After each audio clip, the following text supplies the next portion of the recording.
হ্যাঁ। আসসালামু আলাইকুম। ওয়ালাইকুম সালাম। ভালো আছো ভাই? আল্লাহ পাকের রাখছে আপনার কাছে। হ্যাঁ ভালো। ঢাকা তো কবে আইছো? ঢাকাতে আইছি আমি কালকে। তো বাড়িতে গেল না তো, তোমার বাবির দেখতে আইতে যায়।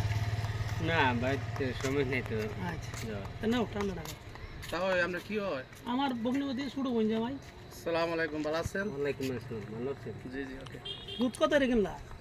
দুধ কিনছি 70 টাকা কেজি। দুধের দাম কি আজকে বাড়তি নাকি? মনে হয় আর কি। 60 টাকা কেজি দুধ আছে, 70 না টাকা। 60 টাকা স্বাভাবিক বাজারে 60 টাকাই যা, মাঝে মাঝে যা 70 টাকা। মানে আজকে 60 টাকা করে হচ্ছে, মানে একজন তার ভালো দুধ পাওয়া গেল বেচবে না।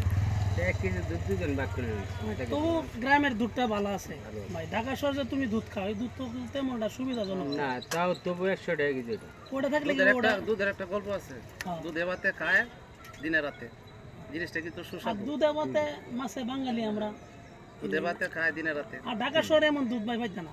না, তুমি তো অনেক বছর ধরে ঢাকাতে হয়, এমন সুস্বাদু দুধ পাওয়া যায় না। ঢাকা শহর পাওয়া যায় না। যেহেতু আমরা গ্রামের মানুষ, গ্রামের যে দুধটা এটা সবচেয়ে ভালো। আচ্ছা তো বেরোবো ভাই। আচ্ছা আচ্ছা আসসালামু আলাইকুম। ওয়ালাইকুম আইসেন, সালাম। হ্যাঁ, আল্লাহ হাফেজ।